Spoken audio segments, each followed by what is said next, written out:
Hi hello ನಮಸ್ತೆ ಎಲ್ಲರಿಗೂ inform media ಜಗತ್ತು ಚಾನಲಿನ ಮತ್ತೊಂದು ವಿಡಿಯೋಗೆ ಸ್ವಾಗತ ಸುಸ್ವಾಗತ. ಸ್ನೇಹಿತರೆ, ಎಲ್ಲರೂ ಹೇಗಿದ್ದೀರಾ? ಎಲ್ಲರೂ ಚೆನ್ನಾಗಿದ್ದೀರಾ ಅಂದ್ಕೊಂಡಿದ್ದೀನಿ. ನಾನು ಕೂಡ ತುಂಬಾ ಚೆನ್ನಾಗಿದ್ದೀನಿ. ಎಲ್ಲರೂ ಚೆನ್ನಾಗಿದ್ದೀರಾ ಅಂದ್ಕೊಂಡು ಭಾವಿಸ್ಕೊಂಡು ಇವತ್ತಿನ ಒಂದು ವಿಡಿಯೋನ ಶುರು ಮಾಡಿಬಿಡೋಣ. ಇವತ್ತಿನ ಒಂದು ವಿಡಿಯೋದಲ್ಲಿ ನಾಳೆ ಸ್ನೇಹಿತರೆ ಜೂನ್ 29ನೇ ತಾರೀಕು ಜ್ಯೇಷ್ಠ ಪೂರ್ಣಿಮೆ ಇದೆ, ಅಥವಾ ಹುಣ್ಣಿಮೆ ಅಂತಲೂ ಕೂಡ ಕರೆಯುತ್ತಾರೆ. ಈ ಹುಣ್ಣಿಮೆಯ ದಿನದಿಂದ ಧನುರಾಶಿಯವರಿಗೆ ಏನೆಲ್ಲ ಅದೃಷ್ಟದ ಫಲಗಳನ್ನು ಗಳಿಸಲಿದ್ದೀರಿ, ಇಂದಿನಿಂದ ನಿಮ್ಮ ವ್ಯಾಪಾರ ವ್ಯವಹಾರದಲ್ಲಿ, ಹಣಕಾಸಿನಲ್ಲಿ, ವೃತ್ತಿ ಜೀವನದಲ್ಲಿ ಮತ್ತು ನಿಮ್ಮ ಹೆಲ್ತ್ ಬಗ್ಗೆ ಏನೆಲ್ಲ ಬದಲಾವಣೆಗಳು ಕಂಡು ಬರಬಹುದು, ಯಾವುದರ ಬಗ್ಗೆ ಮುನ್ನೆಚ್ಚರಿಕೆಗಳನ್ನು ತೆಗೆದುಕೊಳ್ಬೇಕು ಅನ್ನೋದನ್ನ ಕಂಪ್ಲೀಟಾಗಿ ಇದೇ ವಿಡಿಯೋದಲ್ಲಿ ತಿಳಿಸ್ಕೊಡ್ತಾ ಹೋಗ್ತೀನಿ. ಇದನ್ನೆಲ್ಲ ಕಂಪ್ಲೀಟಾಗಿ ತಿಳ್ಕೋಬೇಕು ಅಂದರೆ ಎಲ್ಲೂ ಕೂಡ ವಿಡಿಯೋನ ಸ್ಕಿಪ್ ಮಾಡಬಾರ್ದು. ಅಂದರೆ ವಿಡಿಯೋನ ಕಟ್ ಮಾಡಿ ಓಡಿಸ್ಕೊಂಡೋಗಿ ನೋಡ್ತೀನಿ ಅಂದರೆ ಫುಲ್ ಇನ್ಫಾರ್ಮೇಷನ್ ಅರ್ಥ ಆಗಲ್ಲ. ಸೊ ಹಾಗಾಗಿ ಎಲ್ಲ ವಿಡಿಯೋದಲ್ಲೂ ತಿಳಿಸ್ತಾ ಇರ್ತೀನಿ. ಮೊದಲಿಂದ ಕೊನೆ ತನಕ ಸಂಪೂರ್ಣವಾಗಿ ವಿಡಿಯೋವನ್ನು ವಾಚ್ ಮಾಡಿ. ವಿಡಿಯೋದಲ್ಲಿ ಒಳ್ಳೆ ಮಾಹಿತಿ ಸಿಕ್ಕಿದ್ರೆ ದಯವಿಟ್ಟು ವಿಡಿಯೋಗೆ ಲೈಕ್ ಮಾಡೋದನ್ನ ಮರೆತಿದ್ರೆ ಲೈಕ್ ಮಾಡಿ. ಇನ್ನೂ ನನ್ನ ಚಾನಲ್ನ ಸಬ್ಸ್ಕ್ರೈಬ್ ಮಾಡ್ಕೊಂಡಿಲ್ಲ ಅಂದರೆ ಇನ್ಫಾರ್ಮಿಡಿಯಾಗೆ ಸಬ್ಸ್ಕ್ರೈಬ್ ಆಗಿ ನಿಮ್ಮ ಅಭಿಪ್ರಾಯಗಳನ್ನು ಕಮೆಂಟ್ ಬಾಕ್ಸಲ್ಲಿ ತಿಳಿಸಬಹುದು. ಯಾರೆಲ್ಲ ಸಬ್ಸ್ಕ್ರೈಬ್ ಮಾಡಿಕೊಂಡು ಪ್ರತಿನಿತ್ಯ ವಿಡಿಯೋ ವಾಚ್ ಮಾಡ್ತಿದ್ದೀರಾ ಅಂಥವರಿಗೆ ಥ್ಯಾಂಕ್ ಯು ಸೋ ಮಚ್ ಅಂತ ಹೇಳ್ತಾ ವಿಡಿಯೋದ ಕಡೆ ಗಮನ ಕೊಟ್ಬಿಡೋಣ. ಮೊದಲನೇದಾಗಿ ಜ್ಯೇಷ್ಠ ಪೂರ್ಣಿಮೆಯ ಮಹತ್ವವನ್ನು, ಆಚರಣೆಗಳನ್ನು ಏನೆಲ್ಲ ಮಾಡಬೇಕು ಅನ್ನೋದನ್ನ ತಿಳಿಸ್ಕೊಡ್ತೀನಿ. ಈ ದಿನ ಏನೆಲ್ಲ ದಾನ ಧರ್ಮಗಳನ್ನು ಮಾಡಿದರೆ ಒಳಿತಾಗಲಿದೆ ಅನ್ನೋದನ್ನ ಕಂಪ್ಲೀಟಾಗಿ ತಿಳಿಸ್ಕೊಡ್ತೀನಿ. ಆನಂತರ ಧನುರಾಶಿಯವರಿಗೆ ವೃತ್ತಿ ವ್ಯಾಪಾರ ವ್ಯವಹಾರದ ಬಗ್ಗೆ ತಿಳಿಸ್ಕೊಡ್ತಾ ಹೋಗ್ತೀನಿ. ಈ ಅದೃಷ್ಟ ರಾಶಿ ನಿಮ್ಮ ಕುಟುಂಬದಲ್ಲಿ ಮತ್ತು ನಿಮ್ಮ ಸ್ನೇಹಿತರಲ್ಲಿ ಅಥವಾ ನಿಮ್ಮ ಹಿತೈಷಿಗಳು ಯಾರೇ ಇದ್ದರೂ ಕೂಡ ಅವ್ರಿಗೆ ವಿಡಿಯೋವನ್ನು ಶೇರ್ ಮಾಡಿ. ನಿಮ್ಮ ಕಡೆಯಿಂದ ಅದೃಷ್ಟದ ಭವಿಷ್ಯವನ್ನು ಅವರು ಕೂಡ ತಿಳ್ಕೊಂಡಂಗಾಗುತ್ತೆ. ಓಕೆ, ಹಿಂದೂ ಧರ್ಮದಲ್ಲಿ ಜ್ಯೇಷ್ಠ ಪೂರ್ಣಿಮೆಗೆ ಅತ್ಯಂತ ಪವಿತ್ರವಾದಂತಹ ಸ್ಥಾನವಿದೆ. ಈ ದಿನದಂದು ಭಗವಾನ್ ಶಿವ, ಶ್ರೀನಾರಾಯಣ ಮತ್ತು ಚಂದ್ರದೇವರನ್ನು ವಿಶೇಷವಾಗಿ ಪೂಜಿಸಲಾಗುತ್ತದೆ. ಜೂನ್ 29ರಂದು ಆಚರಿಸಲಾಗುವಂತಹ ಈ ಪೂರ್ಣಿಮೆಯ ಪ್ರಮುಖ ಮಹತ್ವ ಮತ್ತು ಆಚರಣೆಗಳು ಈ ಕೆಳಗಿನಂತಿವೆ ಅಂತಲೇ ಹೇಳಬಹುದು. ಅಂದರೆ ಆರ್ಥಿಕ ಸಮೃದ್ಧಿ ಮತ್ತು ಸಂತೋಷ. ಈ ದಿನದಂದು ವಿಷ್ಣು ಹಾಗೂ ಮಹಾಲಕ್ಷ್ಮಿಯನ್ನು ಪೂಜಿಸುವುದರಿಂದ ಜೀವನದಲ್ಲಿ ಸಂಪತ್ತು ಮತ್ತು ಸಮೃದ್ಧಿ ಹೆಚ್ಚಾಗುತ್ತದೆ. ಇನ್ನು ದೈವಿಕ ಆಶೀರ್ವಾದ ಕೂಡ ಸಿಗಲಿದೆ. ಜ್ಯೇಷ್ಠ ಪೂರ್ಣಿಮೆಯಂದು ಉಪವಾಸ ವ್ರತವನ್ನು ಆಚರಿಸಿ ಸತ್ಯನಾರಾಯಣ ಪೂಜೆಯನ್ನು ಮಾಡುವುದರಿಂದ ಮಾನಸಿಕ ಶಾಂತಿ ಮತ್ತು ಪಾಪಗಳಿಂದ ಮುಕ್ತಿ ದೊರೆಯುತ್ತದೆ. ಇನ್ನು ದಾನ ಧರ್ಮ. ಈ ಪವಿತ್ರ ದಿನದಂದು ಅನ್ನದಾನ, ವಸ್ತ್ರದಾನ ಮತ್ತು ನಿಮ್ಮ ಕೈಯಲ್ಲಾದಷ್ಟು ಹಣ ಸಹಾಯವನ್ನು ಮಾಡುವುದು, ಬಡವರಿಗೆ ದಾನ ಮಾಡುವುದರಿಂದ ವಿಶೇಷ ಪುಣ್ಯ ಫಲಗಳು ಲಭಿಸುತ್ತವೆ ಅಂತಲೇ ಹೇಳಬಹುದು. ಇದರ ಜೊತೆಗೆ ಸಾಕಷ್ಟು ಪ್ರದೇಶಗಳಲ್ಲಿ ಸ್ನೇಹಿತರೆ ವಟ ಸಾವಿತ್ರಿ ವ್ರತವನ್ನು ಆಚರಿಸಲಾಗುತ್ತದೆ. ಈ ವ್ರತವನ್ನು ಮಾಡುವುದರಿಂದ ತಮ್ಮ ಪತಿಯ ಆಯುಷ್ಯು ಮತ್ತು ಆರೋಗ್ಯ ಉತ್ತಮವಾಗಿರಲಿದೆ ಎಂದು ಭಾವಿಸಿಕೊಂಡು ವಟ ಸಾವಿತ್ರಿ ವ್ರತವನ್ನು ಆಚರಿಸಲಾಗುತ್ತದೆ. ಬಡವರಿಗೆ, ನಿರ್ಗತಿಕರಿಗೆ ಒಂದಷ್ಟು ಅನ್ನದಾನ, ವಸ್ತ್ರದಾನವನ್ನು ಮಾಡಲಾಗುತ್ತದೆ. ಹಾಗಿದ್ರೆ ಧನುರಾಶಿಯವರು ಏನೆಲ್ಲ ಪರಿಹಾರವನ್ನು ಮಾಡಬೇಕು, ಇಂದಿನಿಂದ ಏನೆಲ್ಲ ಅದೃಷ್ಟದ ಫಲಗಳನ್ನು ಗಳಿಸಲಿದ್ದೀರಿ ಅನ್ನೋದನ್ನ ತಿಳಿಸ್ಕೊಡ್ತಾ ಹೋಗ್ತೀನಿ. ಎಲ್ಲರೂ ಕೂಡ ವಿಡಿಯೋಗೆ ಲೈಕ್ ಮಾಡಿಲ್ಲ ಅಂದರೆ ದಯವಿಟ್ಟು ಲೈಕ್ ಮಾಡಿ, ಸಬ್ಸ್ಕ್ರೈಬ್ ಆಗಿಲ್ಲ ಅಂದರೆ ದಯವಿಟ್ಟು ಸಬ್ಸ್ಕ್ರೈಬ್ ಆಗಿ. ಓಕೆ, ಧನುರಾಶಿಯವರ ಬಗ್ಗೆ ಹೇಳೋದಾದರೆ ಧನುರಾಶಿಯವರಿಗೆ ಮೂಲ, ಪೂರ್ವಾಷಾಢ, ಉತ್ತರಾಷಾಢ ನಕ್ಷತ್ರ ಗ್ರಹಗಳ ಪ್ರಭಾವದಿಂದಾಗಿ ಈ ಅವಧಿಯಲ್ಲಿ ಮಿಶ್ರ ಫಲಿತಾಂಶಗಳು ಕಂಡುಬರುತ್ತವೆ. ವೃತ್ತಿ ಜೀವನದಲ್ಲಿ ಮತ್ತು ನಿಮ್ಮ ಆರೋಗ್ಯದ ವಿಷಯದಲ್ಲಿ ತುಸು ತಾಳ್ಮೆ ಹಾಗೂ ಎಚ್ಚರಿಕೆಯ ಅಗತ್ಯವಿರುತ್ತದೆ. ಆರ್ಥಿಕ ಹಾಗೂ ಕೌಟುಂಬಿಕ ಜೀವನದಲ್ಲಿ ಸ್ಥಿರತೆ ಕಾಪಾಡಿಕೊಳ್ಳಲು ಜ್ಯೋತಿಷ್ಯದಲ್ಲಿ ಸಲಹೆ ನೀಡಲಾಗುತ್ತದೆ ಸ್ನೇಹಿತರೆ. ಸೊ ಹಾಗಾಗಿ ಅದನ್ನು ಅನುಸರಿಸುವುದರಿಂದ ಎಷ್ಟೇ ಕಷ್ಟಗಳಿದ್ರೂ ಕೂಡ ನಿವಾರಣೆಯಾಗಲಿದೆ.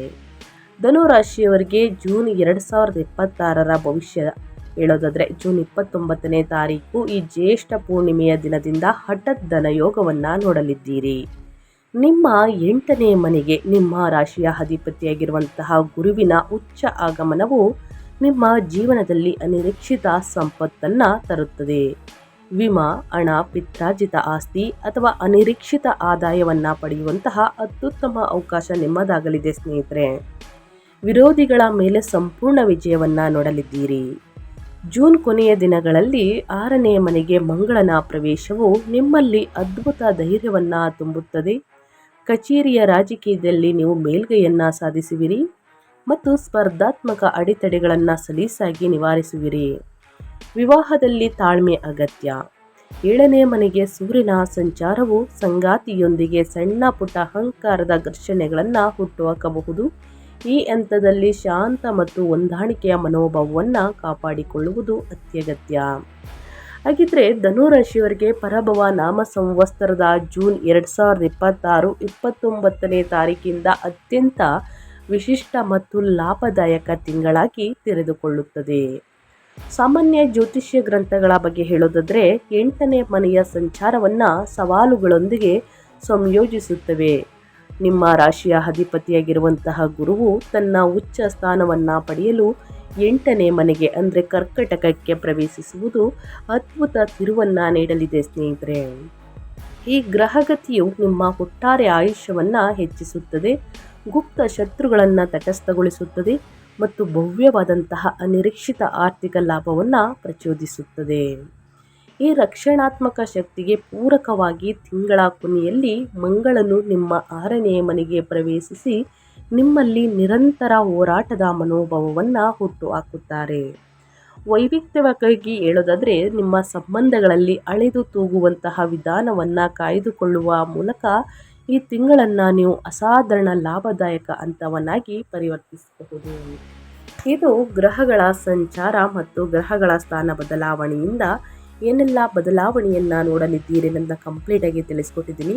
ಗುರು 1 ಮತ್ತು 4ನೇ ಅಧಿಪತಿ ಅಂದರೆ ನಿಮ್ಮ ಲಗ್ನಾಧಿಪತಿ ಗುರು 8ನೇ ಮನೆಯಲ್ಲಿ ಉಚ್ಚ ಸ್ಥಿತಿಯಲ್ಲಿ ಸಂಚಾರವನ್ನು ಮಾಡುತ್ತಿದೆ. 8ನೇ ಮನೆಯಲ್ಲಿ ಉಚ್ಚ ರಾಶಿಯ ಅಧಿಪತಿಯಾಗಿರುವಂತಹ ದೀರ್ಘಾಯುಷು, ಹಠಾತ್ ಧನಲಾಭ ಮತ್ತು ಆಳವಾದಂತಹ ಸಂಶೋಧನೆಯಲ್ಲಿ ಭಾರಿ ಯಶಸ್ಸನ್ನು ಕರುಣಿಸುತ್ತಾನೆ. ಇದು ಗ್ರಹಗಳ ಸಂಚಾರ ಮತ್ತು ಗ್ರಹಗಳ ಸ್ಥಾನ ಬದಲಾವಣೆಯಿಂದ ಆಗುವಂತಹ ಪ್ರಭಾವಗಳು ಅಂತಲೇ ಹೇಳಬಹುದು. ಅದೇ ರೀತಿ ನಿಮ್ಮ ವೃತ್ತಿ ಮತ್ತು ಉದ್ಯೋಗದ ಬಗ್ಗೆ ಹೇಳೋದಾದರೆ ಜೂನ್ 29ರಿಂದ ಧನುರಾಶಿಯವರಿಗೆ ಉದ್ಯೋಗಿಗಳಿಗೆ ಈ ತಿಂಗಳು ಅಸಾಧಾರಣ ಪ್ರಗತಿಯನ್ನು ಕಾಯ್ದುಕೊಡುತ್ತದೆ. ನಿಮ್ಮ 10ನೇ ಅಧಿಪತಿಯಾದ ಬುಧನು ಜೂನ್ ಕೊನೆಯ ದಿನಗಳಲ್ಲಿ 7ನೇ ಮನೆಯಲ್ಲಿ ತನ್ನದೇ ಆದಂತಹ ರಾಶಿಯನ್ನು ಆಕ್ರಮಿಸಿಕೊಂಡಿರುವುದರಿಂದ ನಿಮ್ಮ ಕಾರ್ಪೊರೇಟ್ ಪರಿಕಲ್ಪನೆಗಳು ಮತ್ತು ಕಾರ್ಯತಂತ್ರದ ಒಳಹರಿವು ಕೆಲಸದ ಸ್ಥಳದಲ್ಲಿ ಹೆಚ್ಚಿನ ಮೆಚ್ಚುಗೆಗೆ ಗಳಿಸುತ್ತದೆ. ಇದಲ್ಲದೆ ಶತ್ರುಸ್ಥಾನವಾದಂತಹ 6ನೇ ಮನೆಗೆ ಮಂಗಳನ ಪ್ರವೇಶವು ಅಂತಿಮ ಗುರಾಣಿಯಂತೆ ಕಾರ್ಯನಿರ್ವಹಿಸುತ್ತದೆ. ನಿಮ್ಮ ಪ್ರಯತ್ನಗಳನ್ನು ಹಾಳು ಮಾಡಲು ಪ್ರಯತ್ನಿಸುವವರು ಹಿಂದೆ ಸರಿಯುತ್ತಾರೆ ಅಂತಲೇ ಹೇಳಬಹುದು ಅಥವಾ ಕಾರ್ಪೊರೇಟ್ ವಲಯದಿಂದ ನಿರ್ಗಮಿಸುತ್ತಾರೆ. ನೀವು ವೃತ್ತಿ, ಬಡ್ತಿ ಅಥವಾ ಅಪೇಕ್ಷಿತ ವರ್ಗಾವಣೆಯನ್ನು ನಿರೀಕ್ಷಿಸುತ್ತಿದ್ದರೆ ತಿಂಗಳ ಅಂತ್ಯದ ವೇಳೆಗೆ ಸಕಾರಾತ್ಮಕ ಸುದ್ದಿ ಯಶಸ್ವಿಯಾಗಿ ಹೊರಹೊಮ್ಮುತ್ತದೆ ಅಂತಲೇ ಹೇಳಬಹುದು. ಅದೇ ರೀತಿ ಮಾಹಿತಿ ತಂತ್ರಜ್ಞಾನ, IT ಅಂದರೆ ಡೇಟಾ ಅನಾಲಿಟಿಕ್ಸ್ ಅಥವಾ ಕಾರ್ಪೊರೇಟ್ ಸಂಶೋಧನೆಯಲ್ಲಿ ಕಾರ್ಯನಿರ್ವಹಿಸುತ್ತಿರುವಂತಹ ವೃತ್ತಿಪರರಿಗೆ 8ನೇ ಮನೆಯಲ್ಲಿರುವ ಉಚ್ಚ ಗುರುವು ಪ್ರಮುಖ ಆವಿಷ್ಕಾರಗಳಿಗೆ ಮತ್ತು ವ್ಯಾಪಕ ವೃತ್ತಿಪರ ಮನ್ನಣೆಗೆ ಬಾಗಿಲು ತೆರೆಯುತ್ತಾರೆ. ಒಟ್ಟಾರೆಯಾಗಿ ಹೇಳಬೇಕು ಅಂದರೆ ನಿಮ್ಮ ವೃತ್ತಿ ಜೀವನದಲ್ಲಿ ಈ ಹುಣ್ಣಿಮೆಯ ದಿನದಿಂದ ಏನೆಲ್ಲ ಅದೃಷ್ಟದ ಫಲಗಳನ್ನು ಗಳಿಸಲಿದ್ದೀರಿ, ಯಾವುದರ ಬಗ್ಗೆ ಎಚ್ಚರಿಕೆ ವಹಿಸಬೇಕನ್ನೋದನ್ನ ಕಂಪ್ಲೀಟಾಗಿ ತಿಳಿಸ್ಕೊಟ್ಟಿದ್ದೀನಿ.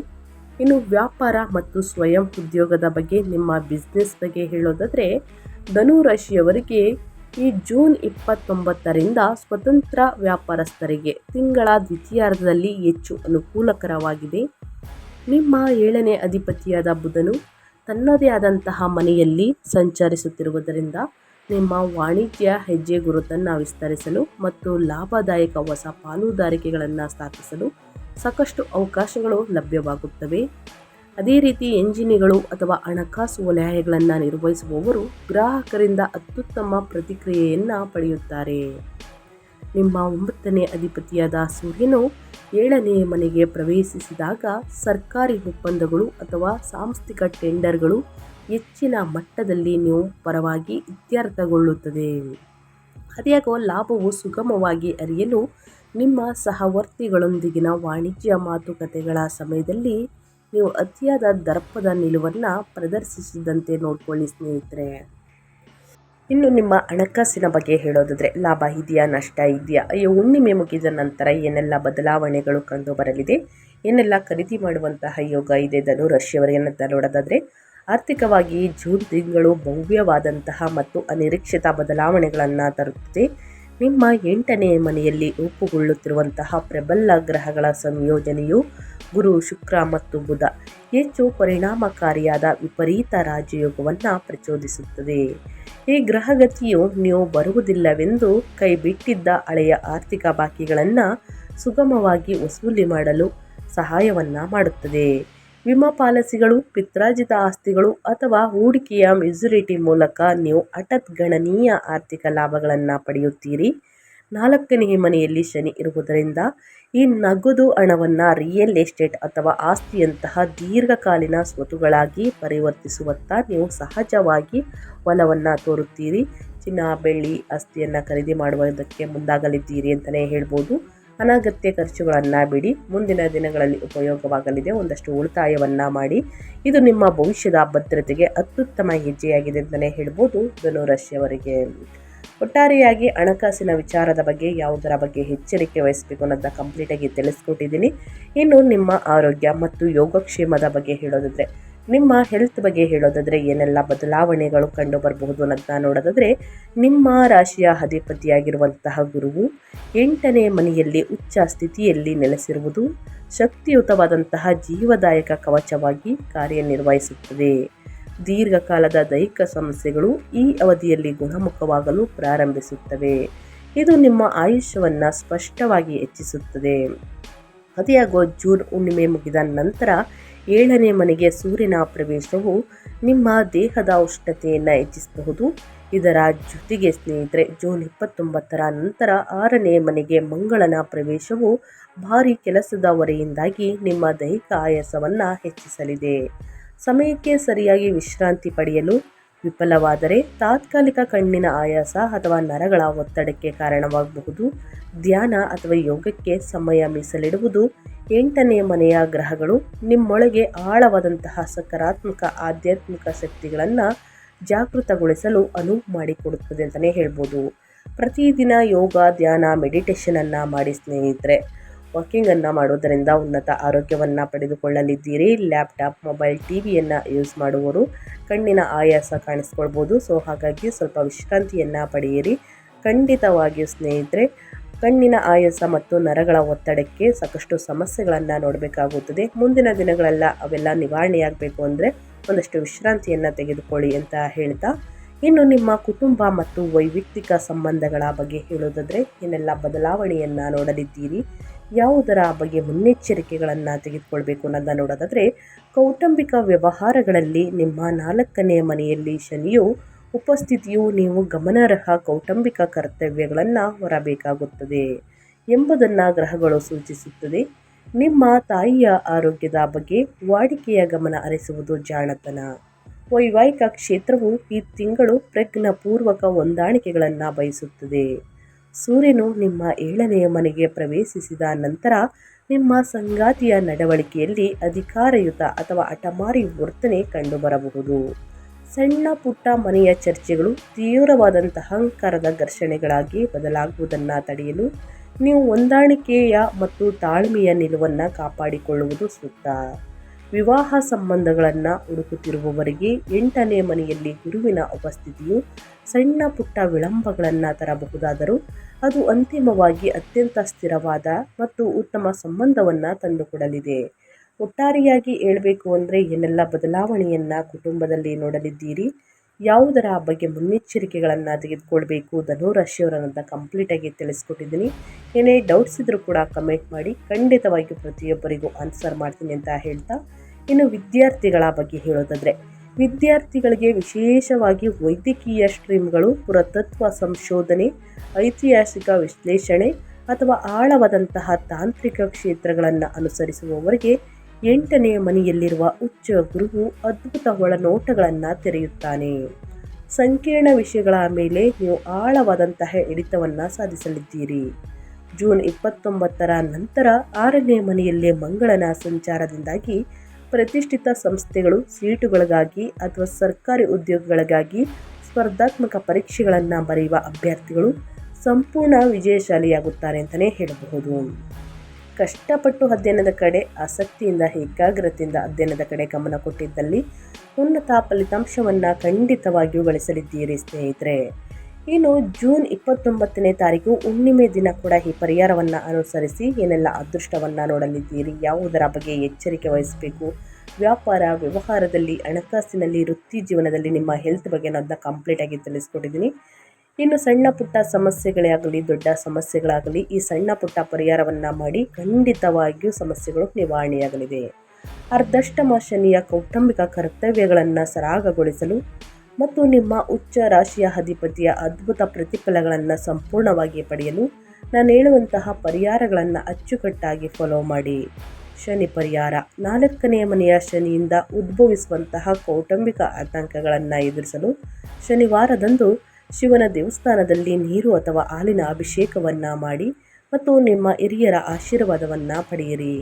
ಇನ್ನು ಸೂರ್ಯನ ಆರಾಧನೆ: 7ನೇ ಮನೆಗೆ ಸೂರ್ಯನ ಪ್ರವೇಶದಿಂದಾಗಿ ನಿಮ್ಮ ವೈವಾಹಿಕ ಜೀವನದಲ್ಲಿ ಉಂಟಾಗುವ ಮಾತಿನ ಚಕಮಕಿ ಅಥವಾ ಅಹಂಕಾರದ ಘರ್ಷಣೆಯನ್ನು ಸಮನಗೊಳಿಸಲು ಮುಂಜಾನೆ ಸೂರ್ಯ ನಮಸ್ಕಾರವನ್ನು ಅಭ್ಯಾಸ ಮಾಡಿ ಮತ್ತು ಆದಿತ್ಯ ಹೃದಯ ಸ್ತೋತ್ರವನ್ನು ಪಠಿಸಿ. ದಕ್ಷಿಣಾಮೂರ್ತಿ ಸ್ತೋತ್ರ: ನಿಮ್ಮ ಉಚ್ಚ ರಾಶಿಯ ಅಧಿಪತಿಯ ಮೂಲಕ ಲಭ್ಯವಿರುವಂತಹ ಬೃಹತ್ ಅದೃಷ್ಟದ ಅರಿವನ್ನು ಸಂಪೂರ್ಣವಾಗಿ ರಕ್ಷಿಸಲು ಗುರುವಾರದಂದು ಹಳದಿ ವಸ್ತ್ರವನ್ನು ಧರಿಸಿ ಮತ್ತು ಶ್ರೀ ದಕ್ಷಿಣಾಮೂರ್ತಿ ಸ್ತೋತ್ರವನ್ನು ಪಠಿಸಿ. ಆದಷ್ಟು ಬಡವರಿಗೆ, ನಿರ್ಗತಿಕರಿಗೆ ಸ್ನೇಹಿತರೆ ಅಮಾವಾಸ್ಯೆ ಹುಣ್ಣಿಮೆಯ ಸಮಯದಲ್ಲಿ ಅಥವಾ ಶುಕ್ರವಾರದ ದಿನ ಅಥವಾ ಬಿಡು ಇದ್ದ ದಿನ ಸ್ನೇಹಿತರೆ ಅನ್ನದಾನವನ್ನು ಮಾಡುವುದು, ವಸ್ತ್ರದಾನವನ್ನು ಅಂದರೆ ಬಟ್ಟೆ ದಾನವನ್ನು ಮಾಡೋದು, ನಿಮ್ಮ ಕೈಯಲ್ಲಾದಷ್ಟು ಹಣ ಸಹಾಯವನ್ನು ಮಾಡುವುದರಿಂದ ಸಮಸ್ಯೆಗಳು ಕ್ರಮೇಣವಾಗಿ ಕಡಿಮೆಯಾಗಲಿದೆ. ತೊಗರಿಬೇಳೆಯನ್ನು ಕೂಡ ದಾನ ಮಾಡ್ಬೋದು. ಸೊ ಹಾಗಾಗಿ ತಪ್ಪದೆ ಈ ದಾನ ಧರ್ಮಗಳನ್ನು ಮಾಡಿ ವಿಶೇಷ ಪುಣ್ಯ ಫಲ ಸಿಗಲಿದೆ ಅಂತ ಹೇಳ್ತಾ, ಪ್ರಾಪ್ತಿಯಾಗಲಿದೆ ಅಂತ ಹೇಳ್ತಾ ನಾನು ವಿಡಿಯೋವನ್ನು ಎಂಡ್ ಮಾಡ್ತಾ ಇದ್ದೀನಿ. ಇವತ್ತಿನ ಒಂದು ವಿಡಿಯೋದಲ್ಲಿ ಸಂಪೂರ್ಣ ಮಾಹಿತಿ ಸಿಕ್ಕಿದ್ದಲ್ಲಿ, ಈ ವಿಡಿಯೋ ಯೂಸ್ಫುಲ್ ಅನಿಸಿದ್ದಲ್ಲಿ ವಿಡಿಯೋಗೆ ಲೈಕ್ ಮಾಡೋದನ್ನ ಮರ್ತಿದ್ರೆ ಲೈಕ್ ಮಾಡಿ. ಇನ್ನೂ ನನ್ನ ಚಾನಲ್ನ ಸಬ್ಸ್ಕ್ರೈಬ್ ಮಾಡ್ಕೊಂಡಿಲ್ಲ ಅಂದರೆ ಇನ್ಫಾರ್ಮ್ ಮೀಡಿಯಾಗೆ ಸಬ್ಸ್ಕ್ರೈಬ್ ಆಗಿ ನಿಮ್ಮ ಅಭಿಪ್ರಾಯಗಳನ್ನು ಕಮೆಂಟ್ ಬಾಕ್ಸಲ್ಲಿ ತಿಳಿಸಬಹುದು. ಯಾರೆಲ್ಲ ಸಬ್ಸ್ಕ್ರೈಬ್ ಮಾಡಿಕೊಂಡು ಪ್ರತಿನಿತ್ಯ ವಿಡಿಯೋ ವಾಚ್ ಮಾಡ್ತಿದ್ದೀರಾ ಅಂಥವರಿಗೆ ಥ್ಯಾಂಕ್ ಯು ಸೋ ಮಚ್ ಅಂತ ಹೇಳ್ತಾ, ನಿಮಗೂ ಮತ್ತು ನಿಮ್ಮ ಕುಟುಂಬಕ್ಕೆ ತುಂಬಾ ಒಳ್ಳೆಯದಾಗಲಿ, ಶನಿದೇವರ ಆಶೀರ್ವಾದ, ಶಿವನ ಅನುಗ್ರಹ ನಿಮ್ಮ ಮೇಲಿರಲಿ ಅಂತ ಹೇಳ್ತಾ ಮತ್ತೊಂದು ವಿಡಿಯೋ ಜೊತೆ ಮತ್ತೊಂದು ಹೊಸ ಭವಿಷ್ಯದಲ್ಲಿ ಸಿಗ್ತೀನಿ. Thank you for watching.